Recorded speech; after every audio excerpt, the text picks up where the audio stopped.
కొరకే కల్వరి స్వరము నీ కొరకే. 23వ వచనము. యోసేపు తన సహోదరుల యొద్దకు వచ్చినప్పుడు వారు యోసేపు అంగీని అతడు తొడుగుకొని ఉండిన ఆ విచిత్రమైన నిలువుటంగిని తీసివేసి అతనిని పట్టుకొని ఆ గుంటలో పడద్రోసిరి. రెండవ క్రియ. మొదటిది ఏమిటట? వస్త్రాన్ని తొలగించారు. రెండవది ఏమిటట? గోతిలో తోసేశారు. ఎందుకనట? ఏదో విధంగా అతన్ని గోతిలో పడేయాలి, ఏదో విధంగా అతన్ని సమాధి చేయాలి. దయచేసి గమనించండి నా ప్రియ సహోదరి, నా ప్రియ సహోదరుడా. ఈ భూమి మీద నీతిమంతునికి కలుగు ఆపదలు అనేకము అనే సత్యము ఎప్పుడు ఎన్నడూ మర్చిపోవద్దు అని ప్రభువు పేట మనవి చేస్తున్నా. నీతిమంతుడైన యోసేపుకు ఎన్ని కష్టాలు వచ్చినాయి, నీతిమంతుడైన యోసేపుకు ఎన్ని ఇబ్బందులు వచ్చినాయి. తన వాళ్లే, తన తోబుట్టువులే తనను ఈరోజు ఏం చేశారు? గోతిలో తోసేశారు. ఈరోజు ఎవరైనా ఉన్నారా ఈ వాక్యం వింటున్న వారిలో? అన్నా, నా బ్రదరే నా కోసం గోతులు తవ్వుతున్నాడు, నా సిస్టరే నా కోసం గోతులు తవ్వుతుంది, మా మమ్మీయే నా కోసం గోతులు తవ్వుతుంది, మా నాన్నే నా కోసం గోతులు తవ్వుతున్నాడు, మా బిడ్డలే తల్లిదండ్రులు అని కూడా చూడకుండా మా కోసం గోతులు తవ్వుతున్నారు, మా ఆఫీస్లో మా టీం లీడరే గోతులు తవ్వుతున్నాడు, నా పక్కన కూర్చుని ఉన్నవాడే గోతులు తవ్వుతున్నాడు, నాతో ఉండేవాడే, నా పార్ట్నరే నా కోసం గోతులు తవ్వుతున్నారు. ఈ గోతులు తవ్వే వ్యవహారము కొత్తదేమీ కాదు. ఇదిగో అప్పటి నుంచే ఉంది. యోసేపు యొక్క సహోదరులే యోసేపును ఏం చేశారట? కొత్తగా గొయ్యి తవ్వడం దేనికని చెప్పి ఉన్న గోతులోనే తోసేశారండి. ఈరోజు అడుగుతున్నా, నిన్నెవరైనా గోతులో తోసే ప్రయత్నం చేస్తున్నారా? నిన్ను కనిపించకుండా చెయ్యాలి, నీ ఆనవాలు కూడా కనిపించకుండా, నీ అడ్రస్ కూడా కనిపించకుండా చేయాలి అని ఎవరైనా నీ మీద పన్నాగం పన్నుతున్నారా? అటువంటి ప్రమాదకరమైన పరిస్థితి గుండా నువ్వు వెళ్తున్నావా? అయితే జాగ్రత్తగా గమనించు. యెహోవా నీకు తోడుగా ఉన్నట్లయితే ఈ లోకంలో నీకు వ్యతిరేకంగా నియమించబడిన ఏ ఆయుధము వర్ధిల్లదు. ఎవరు ఎంతగా గోతులు తవ్వినా, ఎవరు ఎంతగా నిన్ను గూర్చి విపరీతమైన ధోరణి కలిగి అన్యాయము చేసే ప్రయత్నం చేసినా దయచేసి గమనించు, దేవుడు తగిన సమయంలో నీ పట్ల కనికరం చూపి నిన్ను లేవనెత్తుతాడు అనే సత్యము మర్చిపోవద్దు. ప్రియ సహోదరి, సహోదరుడా, ఎస్, ఆ సమయంలో యోసేపునట గోతిలో త్రోసేశారట. గోతిలో తోసేసిన తర్వాత యోసేపు వచ్చిన కారణం ఏమిటి? వారి క్షేమం కోసం వస్తే, క్షేమం కోసం వచ్చిన వ్యక్తిని ఏం చేశారు? గోతిలో పడేశారు. క్షేమం కోసం వచ్చిన వ్యక్తిని ఏం చేశారు? అన్యాయం చేసేశారు. క్షేమం కోసం వచ్చిన యోసేపును ఏం చేయాలని ప్రయత్నం చేశారు? గోతిలో వదిలిపెట్టేస్తే అక్కడి ఆకలితో చస్తాడు, అల్లమటించి చస్తాడు. ఏదో విధంగా యోసేపును కడముట్టించాలి. ఎంత దౌర్భాగ్యం, ఎంత దుర్మార్గం ఈ సహోదరుల యొక్క హృదయం. ఆలోచించండి. గోతిలో తోసేసిన తరువాత ఆకలితో లోపట అల్లమటించిపోతూ ఉంటే, ఆకలితో అల్లాడిపోతూ ఉంటే యోసేపు తీసుకొచ్చిన ఆహారాన్ని ఎంత చక్కగా కూర్చుని భోంచేస్తారండి వీళ్ళు. చూడండి ఏం చేస్తున్నారు. అతనిని పట్టుకొని ఆ గుంటలో పడద్రోసిరి. ఆ గుంట వట్టిది, అందులో నీళ్లు లేవు, వారు భోజనము చేయ కూర్చుండి. ఎంత దుర్మార్గం అండి, ఎంత దుర్మార్గం అండి. నీతిమంతుడేమో పస్తులున్నాడు, నీతి మాలిన వాళ్ళేమో కడుపు నిండా భోజనం చేస్తున్నారు. ఇది ఒక్కొక్కసారి మనకు ఎంత కడుపు మంటను పుట్టిస్తుంది. బ్రదర్ మా ఆఫీస్లో సీనియర్ని, నేను బ్రదర్ అందరూ 8 గంటలు కష్టపడతా ఉంటే 10 గంటలు కష్టపడతాను బ్రదర్, నాకు రావాల్సిన ప్రమోషన్ నా పక్కోడు కొట్టేశాడు బ్రదర్, వాడు ఒట్టి లంచగొండి బ్రదర్, నా జీవితంలో నేను ఎప్పుడు లంచం పుచ్చుకోలేదు బ్రదర్, నన్నేమో అలాగే వదిలేశారు, వానికేమో ప్రమోషన్ ఇచ్చేశారు. లేదా ఆ రీతిగా అన్యాయం చేయబడిన వారు, కష్టపడే వ్యక్తికి, నీతిగా యథార్థంగా జీవించే వ్యక్తికి ఆ రోజు పూటకు అన్నం లేదు. అన్యాయం చేసే వారికి కడుపు నిండా భోజనం. ఉన్నారా ఈరోజు అటువంటి స్థితిలో? మా ఇంట్లో నేను ఎంతో నమ్మకంగా జీవించా, ఎంతో కష్టపడి జీవించా, ఎంతో ప్రయాసపడ్డా. మా నాన్నేమో నాకు ఇవ్వాల్సిన ఆస్తి కాస్త తాగుతూ తిరుగుతూ ఇష్టానుసారంగా జీవించే ఆ అన్నకి ఆ తమ్మునికే ఇచ్చేశాడు. ఆస్తి విషయంలో అన్యాయం చేయబడ్డా, ఉద్యోగ విషయంలో అన్యాయం చేయబడుతున్నా, పార్ట్నర్షిప్ విషయంలో అన్యాయం చేయబడుతున్నా, నేను కష్టపడి ఆర్డర్స్ తీసుకొస్తున్నా, నేను కష్టపడి బిజినెస్ చేస్తున్నా, ఎక్కడ నష్టం రాకుండా రేయింబగళ్ళు ప్రయాసపడుతున్నా, అతడు కూర్చొని కేవలం ఎక్కడది క్యాష్ కౌంటర్ దగ్గర కూర్చుంటాడు. దేశం మీద పడి తిరిగేది నేను, ఆర్డర్స్ ఇచ్చేది నేను, పని చేయించేది నేను, నాకేమో అన్యాయం జరుగుతుంది. అన్యాయస్తుడేమో దర్జాగా బ్రతుకుతున్నాడు, అన్యాయం చేయబడుతున్నాను. Are you going through such a condition? అటువంటి పరిస్థితి గుండా నువ్వు వెళ్తున్నావా? ఎస్, అనేక సందర్భాల్లో బైబిల్లో మనం చూసాం. ఏమిటి? నీతిమంతుడు చెరసాలు పాలు కావడం, నీతిమంతుడు అన్యాయం చేయబడ్డం, నీతిమంతుడు అన్యాయపు తీర్పుకు గురి కావడం, నీతిమంతుడు గాయపరచబడ్డం, నీతిమంతుడు అణిచివేయబడ్డం మనం చూసాం. కానీ గమనించండి, నీతిమంతుడు అణిచివేయబడుతున్నా, నీతిమంతుడు గాయపరచబడుతున్నా, నీతిమంతుడు అన్యాయం చేయబడుతున్నా, నీతిమంతుడు హేళన చేయబడుతున్నా, నీతిమంతుడు అసూయకు గురైనా, నీతిమంతుడు త్రొక్కివేయబడినా, గ్రోతిలో త్రోసివేయబడినా, ఇదంతా కూడా కేవలము కొంచెము కాలమే అనే సత్యము జీవితంలో ఎప్పుడూ మర్చిపోవద్దు. ఎందుకని? నేను ప్రకటించే దేవుడు అన్యాయస్తుడు మాత్రం కానీ కాదు.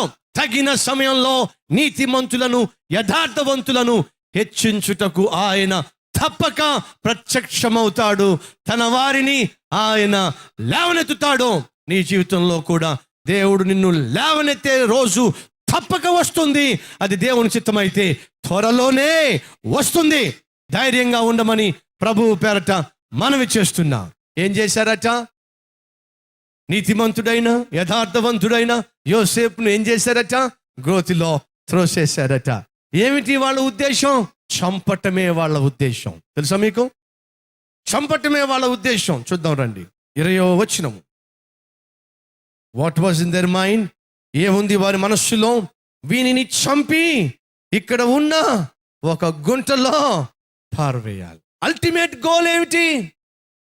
ఏం చేయాలి అనేది వారి ఉద్దేశం. నీతిమంతుని చంపేసేయాలి, యోసేపును చంపేసేయాలి. ఈరోజు ప్రియ సహోదరుడా, ప్రియ సహోదరి, నిన్ను చంపాలని కానీ, నిన్ను నాశనం చేయాలని కానీ, నీకు నష్టాన్ని తలపెట్టాలని కానీ,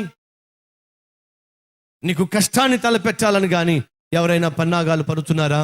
అలా పన్నాగాలు పన్నుతున్నప్పుడు నువ్వు అల్లాడిపోతున్నావా? అయితే యోసేపును జ్ఞాపకం పెట్టుకో. బైబిల్ సెలవిస్తూ ఉంది ఏమని? యోసేపునకు యెహోవా తోడై ఉండెను. ఎప్పుడు?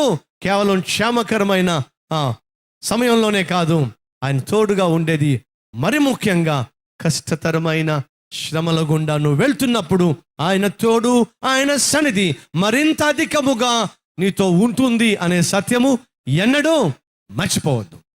చంపేసేయాలి. ఏం తప్పు చేశాడండి యోసేపు?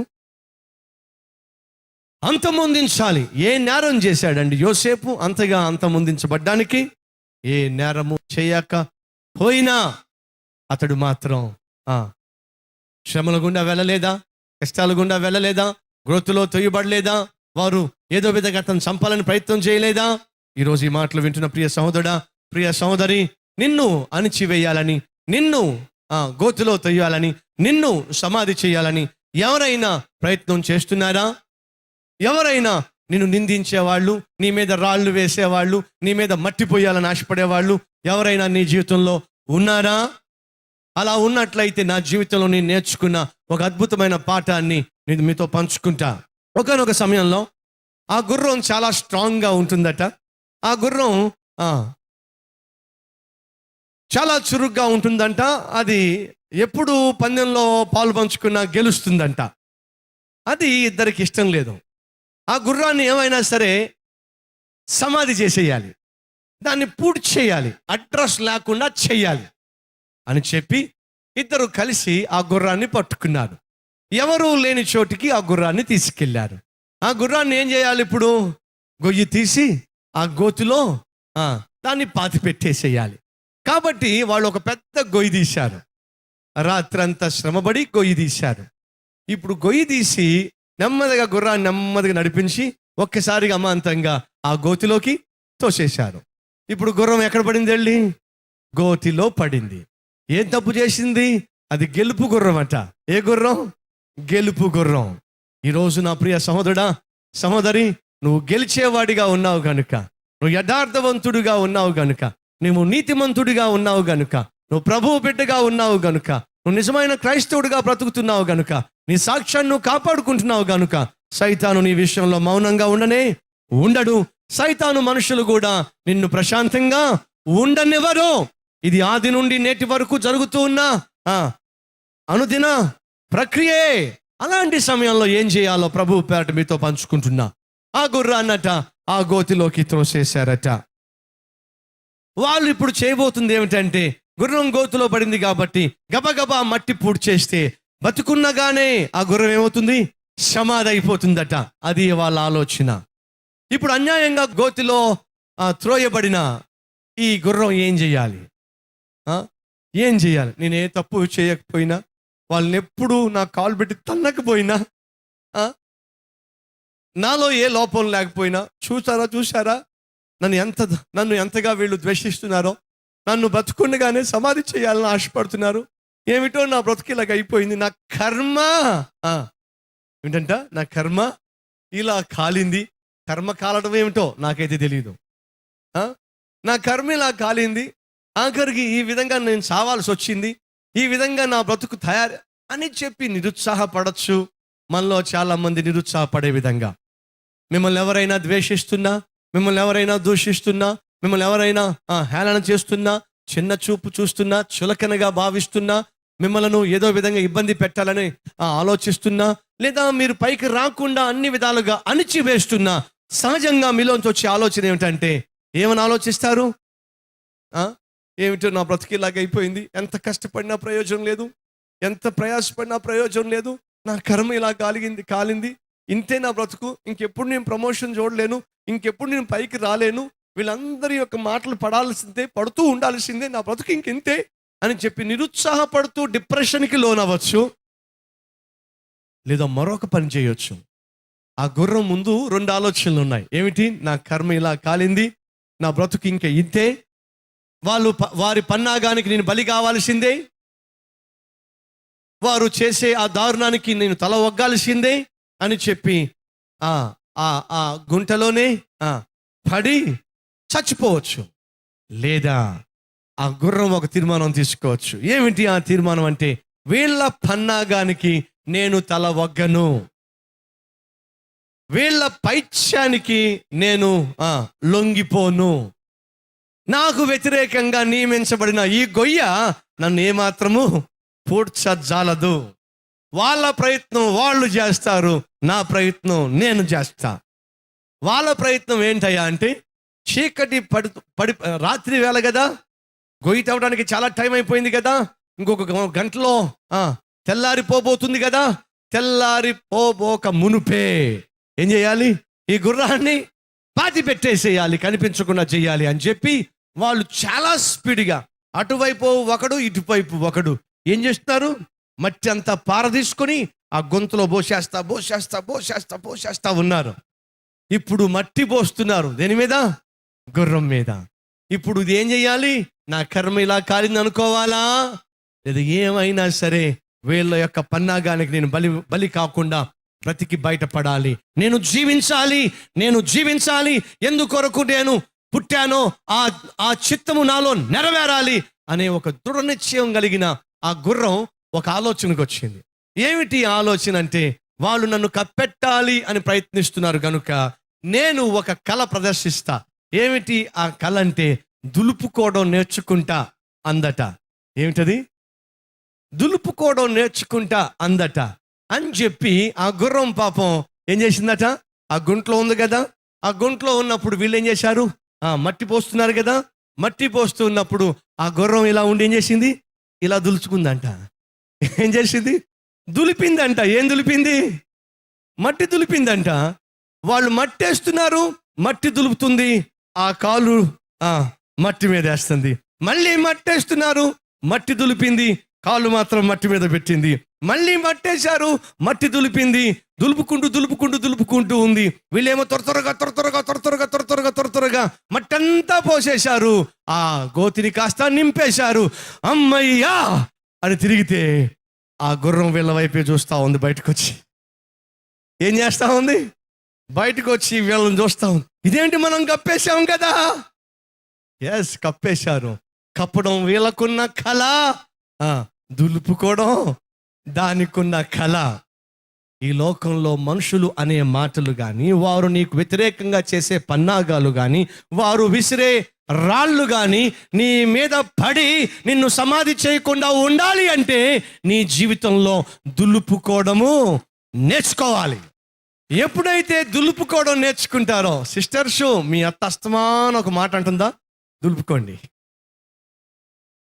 మీ కోడళ్ళు అస్తమాను, ప్రియ తల్లుల్లో మీ కోడలు అస్తమాను మిమ్మల్ని బాధిస్తున్న మాటల చేత ఒట్టినే దులిపి, ఆమెని కాదు, దులపండి అంటే ఆమెని కాదు, ఒట్టిని దులిపేసుకోండి. ఇది ఒక పిచ్చిది, ఇలాగే మాట్లాడుతూ ఉంటుంది అని దులిపేసుకోండి. మీ ఆఫీసులో, మీ ఉద్యోగాల్లో ఎవరైనా అస్తమాను మీ మీద నిందలు వేస్తున్నారా? అపనిందలు వేస్తున్నారా? రాళ్ళు వేస్తున్నారా? మిమ్మల్ని సమాధి చేసే ప్రయత్నం చేస్తున్నారా? జీవితంలో ఎప్పుడు ఈ సత్యం మర్చిపోవద్దు. ఎవరు ఎన్నన్నా అనుకోనివ్వండి, ఎన్ని రాళ్ళైనా వేయనివ్వండి, ఎంతైనా దుమ్మెత్తి మీ మీద పోయినవ్వండి, మీరేం చేయాలి? దులుపుకోవడం నేర్చుకోండి. ఆ గుర్రం అద్భుతమైన కళ నేర్చుకుంది. ఏమిటి అంటే, వీళ్ళు నన్ను సమాధి చేస్తారా? సమాధి చేయబడనివ్వను. అయితే ఏం చేయాలి? దులుపుకుంటా. మరలా చెప్తున్నా, మీ జీవితంలో ఒక్కసారి సమాధి చేయబడండి. ఎప్పుడో ప్రభువునందు నిద్రించినప్పుడు. అంతవరకు ఏ ఒక్కరిని మిమ్మల్ని సమాధి చేసే ప్రయత్నము చేయకండి. అలా చేయకుండా ఉండాలంటే ఏం చేయాలి? దులుపుకోవడం నేర్చుకోండి. ప్రతి దినము దులుపుకోవడం నేర్చుకోండి. ఎవడేమన్నా పట్టించుకోమాకండి. మీ ఇంటి వాళ్ళే అనొచ్చు, మీ బంధువులే అనొచ్చు, మీ తోబుట్టువులే అనొచ్చు, మీ ఆఫీస్ వాళ్ళని నిందించవచ్చు, వేధించవచ్చు, బాధించవచ్చు, గోతులో తోయొచ్చు, గోతులో సమాధి చేసే ప్రయత్నము చేయొచ్చు. చేయనివ్వండి. కానీ మీరు చేయాల్సింది ఏమిటి? వాళ్ళంతా ప్రయాసపడి గొయ్యంతా తవ్వి ఆ గోతులోని మిమ్మల్ని పూడ్చేసరికి మీరేం చేయాలి? చక్కగా బయటకు వచ్చి హాయ్ అని చెప్పి వెళ్ళిపోండి. అర్థమైందా? అది ఎప్పుడు సాధ్యం? దులుపుకోవడం నేర్చుకున్నప్పుడు సాధ్యం. నా జీవితంలో ఇంత సేవ చేస్తున్నానంటే నిందలు వేసేవాళ్ళు లేరంటారా? నిందించేవారు లేరంటారా? నాకు బడి ఏడ్చేవాళ్ళు లేరంటారా? అసూయ పడేవాళ్ళు లేరంటారా? అబ్బో, ఎంతమంది ఉన్నారో! సతీష్ని చూసి ఏడ్చేవాళ్ళు, నిందించేవాళ్ళు, నిర్నిమిత్తముగా ద్వేషించేవాళ్ళు, విమర్శించేవాళ్ళు ఎంతమంది ఉన్నారో! కానీ దేవుడు నాకు ఒక అద్భుతమైన పాఠం నేర్పించాడు. ఎవడో తెలుసా? నా ప్రియ కుమారుడా, గోతులు తవ్వేవాళ్ళు గోతులు తవ్వుతారు, నిన్ను పూడ్చేవాళ్ళు నిన్ను పూడ్చే ప్రయత్నం చేస్తారు. కానీ నీ జీవితంలో ఒక సత్యం మాత్రం మర్చిపోవద్దు. ఏమిటి ఆ సత్యం అంటే, దులుపుకోవడం నేర్చుకో అని దేవుడు నాకు నేర్పించాడు. ఆఫీసెస్లో పనిచేస్తున్న అధికారులు, ఉన్నతమైన స్థితిలో స్థాయిలో ఉంటున్నవారు జాగ్రత్తగా వినండి. మీరు మీ ఎంత కష్టపడినా, ఎంత ప్రయాసపడినా మిమ్మల్ని విమర్శించే వాళ్ళు విమర్శిస్తూనే ఉంటారు. క్రిటిసైజ్ చేసేవాళ్ళు క్రిటిసైజ్ చేస్తూనే ఉంటారు. జీవితంలో దేవుడు నాకు నేర్పించిన అద్భుతమైన పాఠం చెప్పమంటారా? మిమ్మల్ని క్రిటిసైజ్ చేసేవాళ్ళు, a critic is unpaid watchman for your life అని ఒక భక్తుడు సెలవిచ్చాడు. ఏమిటంట? A critic is unpaid watchman for your life. నేను విమర్శించేవాడు నువ్వు డబ్బులు ఇవ్వకుండానే నిన్ను కాపు కాసేవాడు అనేది ఒక సత్యం. అని అర్థం ఏమిటి? నీకు ఏది జరుగుతున్నా వాడు గమనిస్తూ ఉంటాడు, విమర్శిస్తూ ఉంటాడు. Number 2, a wise man will lay a strong foundation by the stones thrown by the critic. విమర్శించే వాళ్ళు నీ మీద ఒక రాయి వేసినప్పుడట, జ్ఞానం గలవాడు ఆ రాయి పట్టుకు మళ్ళీ తిరిగి కొట్టడు. ఏం చేస్తాడట? విమర్శించేవాడు ఒక రాయి వేస్తే గబుక్కున ఆ రాయి తీసుకొని తన కాళ్ళ కింద వేసుకుంటాడట. మళ్ళీ విమర్శించేవాడు ఒక రాయి వేస్తే మళ్ళీ ఆ రాయి తీసుకుని తన కాళ్ళ కింద వేసుకుంటాడట. దేనికోసం? విమర్శించేవాడేమో నీ పునాదులు వేసుకోవడానికి నీకు రాళ్ళు సప్లై చేసేవాడు పాపం వాడే. నా మాట మీకు అర్థమైందా? నువ్వు స్ట్రాంగ్ పునాది వేసుకోవడానికి రాళ్ళు సప్లై చేసేది ఎవరో తెలుసా? విమర్శించేవాడే. వాడు తప్పనిసరిగా నీకు ఉండాలి. అలా విమర్శించే వాళ్ళు రాళ్ళు సప్లై చేస్తూ ఉంటే ఏం చేయాలి? చక్కగా పునాది వేసుకోవాలి. రోజు రోజుకు పైకి రావాలి. ఈ రోజు నేను ఇంత పైకి వచ్చానంటే ఎన్ని రాళ్ళు వేశారో ఒక్కసారి అర్థం చేసుకోండి.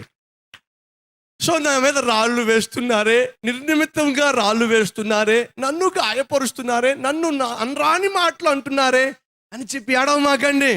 వాళ్ళు రాళ్ళు వేస్తే రాళ్ళు వేయనివ్వండి, విమర్శిస్తే విమర్శించనివ్వండి. ఆ రాళ్ళు తీసుకోండి, పునాదులు వేసుకోండి, ఉన్నతమైన స్థితికి చేరండి. అంతేగాని ఆ రాళ్లతో మాత్రం ఎప్పుడు గాయపరచబడే ప్రయత్నం మాత్రం చేయకండి. సాధారణంగా విమర్శించే వాళ్ళు విమర్శిస్తున్నప్పుడు ఆత్మ న్యూన్యత గలవారు ఏం చేస్తారంటే గాయాలు పొందుకుంటారు. తక్కువ అనే కదా అంతంత మాటలు అంటున్నారు, నాకు డబ్బులు లేవనే కదా అంతంత మాటలు అంటున్నారు, నేను పేదవాడిననే కదా అంతంత మాట అంటున్నారు. ఇవద్దు. ఈ సెల్ఫ్ పిటీ జోలికి వెళ్ళొద్దాం. సెల్ఫ్ పిటీ జోలికి వెళ్ళొద్దాం. ఇన్ఫీరియర్గా ఫీల్ కావద్దు. ఎవడు ఎన్ని రాళ్ళు వేసినా ఆ రాళ్ళు ధైర్యంగా తీసుకోండి, మీ పునాదులు వేసుకోండి, ఉన్నతమైన స్థానానికి రండి. అంతేగాని విమర్శించేవాడిని మాత్రం నిన్ను చూసి నవ్వే అవకాశం ఎప్పుడూ ఇవ్వద్దు. ఎప్పుడు వాడికి నువ్వు అవకాశం ఇస్తావయ్యా అంటే వాడి విమర్శలకు నువ్వు సమయం వేస్ట్ చేసినప్పుడు. మరలా చెప్తున్నా, చెప్పి ముందుకెళ్తా. ఏనుగు వెళ్తుందట. ఏనుగు వెళ్తున్నప్పుడు వెనకాల ఉండి కొన్ని కుక్కలు ఏం చేసినాయట? బౌ బౌ అని మరుగుతున్నాయట. ఇప్పుడు ఆ ఏనుగు ఏం చేస్తుందట? చెప్పాలి. ఏం చేస్తట? జాగ్రత్తగా వినండి. నేను ఏనుగును, మురిగేవి కుక్కలు అనే జ్ఞానం ఏనుక్కుంటే పొరపాటును కూడా అది వెనక్కి తిరిగి చూడదు. దయచేసి గమనించండి. కుక్కల పని ఏనుగును చంపటం కాదు. ఏనుగు భయపడి వెనక్కి తిరిగితే చాలు, జయించినంత చప్పట్లు కొట్టుకుంటాయి. అర్థమైందా? ఈ ఏనుగు ఏం చేయాలి? ఎన్ని కుక్కలు మురిగినా సరే మీ పని మొరగటమే, నా పని ముందుకు సాగటమే అనే సత్యము గ్రహించు.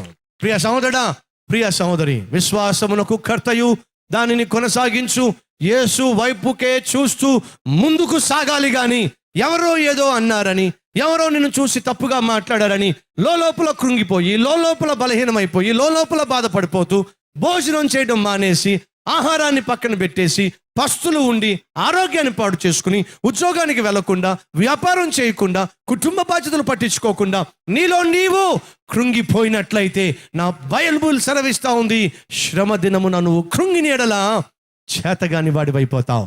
నువ్వు చేతగాని వాడివిగా ఉండడానికి వీల్లేదు. చేతనైన దేవుడు నీకు తోడుగా ఉన్నప్పుడు నువ్వు చేయాల్సిందేమిటి?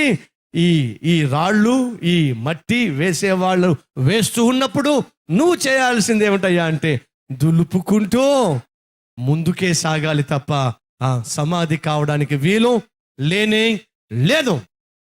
యోసేపు యొక్క సహోదరులే, యోసేపు నీతిమంతుడైతే యోసేపు యొక్క సహోదరులు నీతిమాలిన జీవితం జీవిస్తూ యోసేపును నిర్దాక్షిణ్యంగా గోతిలోకి త్రోసేశారు. అక్కడే ఉండిపోయాడా? ఉండిపోలా. ఎందుకని? యెహోవా అతనికి తోడుగా ఉన్నాడు. యెహోవా అతని పట్ల శ్రేష్టమైన ఆలోచనలు కలిగి ఉన్నాడు. కాబట్టి అద్భుతంగా గోతిలోంచి బయటకు తీసుకుని రాబడ్డాడు. నిన్ను కూడా గోతిలో తోసేవాళ్ళు గోతిలో తోసే ప్రయత్నం చేస్తారు. కానీ నీ జీవితంలో గోతిలోనే ఉండిపోయి, దిక్కుమాలిన స్థితిలోనే ఉండిపోయి, అన్యాయం చేయబడి అడుగంటిపోయిన స్థితిలో చతికిల పడిపోవడం దేవుని చిత్తం ఎన్నటికీ కాదు. నీ జీవితంలో ఈ రోజు నువ్వు పొందుకుంటున్న అన్యాయాన్ని, నీ జీవితంలో ఈ రోజు నువ్వు అనుభవిస్తున్న అవమానాన్ని తొలగించే రోజు రాబోతుంది. ఆ రోజు వచ్చినప్పుడు నువ్వు గోతిలోంచి తప్పక బయటకు వస్తావు, సింహాసనం దగ్గరకు చేర్చబడతావు, ఉన్నతమైన స్థితిని పొందుకుంటావు. ఆ రోజు వచ్చేంత వరకు ముందుకే సాగడానికి దులుపుకోవడం నేర్చుకొని ముందుకే క్రీస్తును చూస్తూ సాగే ప్రయత్నం చేస్తావా? అవును అన్నట్లయితే నాతో పాటు కలిసి ప్రార్థన చేస్తావా? Let us pray. ప్రార్థన చేద్దాం. ప్రతి ఒక్కరూ తలలు వంచండి. మహాపరిశుద్ధుడైన ప్రేమ కలిగిన తండ్రి, నీతిమంతునికి కలుగు ఆపదలు అనేకములు, కానీ వాటన్నిటి నుంచి యెహోవా వానిని విడిపించునని బైబిల్ సెలవిస్తూ ఉంది. ప్రభువా, మా చుట్టూ ఉన్న వాళ్ళు నాయనా మా యథార్థతను, మా నీతిని, మా అభివృద్ధిని చూసి వారవలేని వారు ప్రభువా మమ్మలను సమాధి చేయాలని, మాకు హాని తలపెట్టాలని, ప్రభువా మమ్మల్ని గాయపరచాలని, ప్రభువా మా రూపురేఖలను లేకుండా చేయాలని, రూపుమాపాలని ప్రయత్నాలు చేసి గోతులు తవ్వినప్పుడు ఏ రీతిగా నాయన మేము నిరుత్సాహపడక, నిస్పృహకు లోను కాక, ఏ రీతిగా దులుపుకోవడం నేర్చుకొని ముందుకు సాగాలో మీరు మాకు నేర్పించినందుకు వందనాలు. విమర్శించే వాళ్ళు రాళ్ళు విసిరినప్పుడు దిగులు పడక, ఆ రాళ్లను మా పునాదులుగా మార్చుకోవడానికి, పునాదులు వేసుకొని పైకి లేవడానికి రావడానికి కావలసిన కృపను ఇవ్వమని ఈరోజు విత్తబడిన ఈ వాక్యం అందరి హృదయంలో ఫలించి నాయన ఫలభరితమైన జీవితంలో మేము జీవించటకు సహాయపడులాగున సహాయము చేయమని యేసు నామములో వేడుకొనుచున్నాము తండ్రి, ఆమేన్. కల్వరి స్వరము నీ కొరకే. వికారాబాద్ మరియు పరిసర ప్రాంతాలలో కల్వరి స్వరాన్ని వీక్షించే ప్రియ సహోదరి సహోదరులకు శుభవార్త.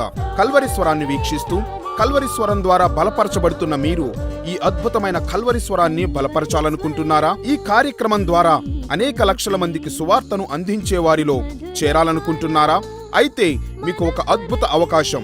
మే 8వ తేదీ సాయంత్రం 4:30 వికారాబాద్ మేరీ నాట్స్ హై స్కూల్ గ్రౌండ్ లో ఏర్పాటు చేయుచున్న కల్వరి స్వరం స్పాన్సర్ మీట్ లో పాలు పంచుకొని కల్వరి స్వరం టీవీ కార్యక్రమాన్ని బలపరచండి. అనేక లక్షల మందికి సువార్తను ప్రకటించే ఈ అద్భుతమైన అవకాశాన్ని స్వతంత్రించుకోండి.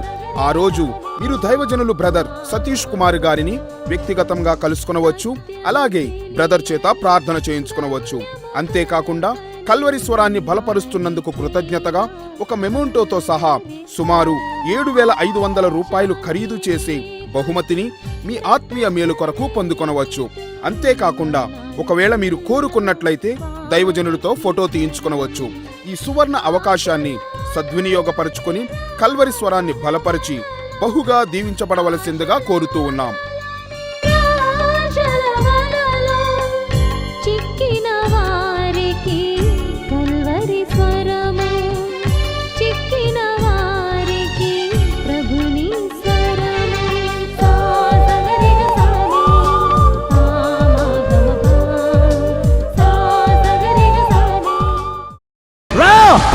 ఈ రోజు నీ జీవితాన్ని పరిశుద్ధపరిచి నీ పాపములను క్షమించి నిన్ను దేవుని బిడ్డగా, పరలోక వాసునిగా, వారసునిగా దేవుడు మార్చాలని ఆశపడుతున్నాడు. ఇస్తావా ఈరోజు నీ జీవితాన్ని మార్చుకోవడానికి? ఇస్తావా ఈరోజు నీ హృదయంలో క్రీస్తుకు చోటు?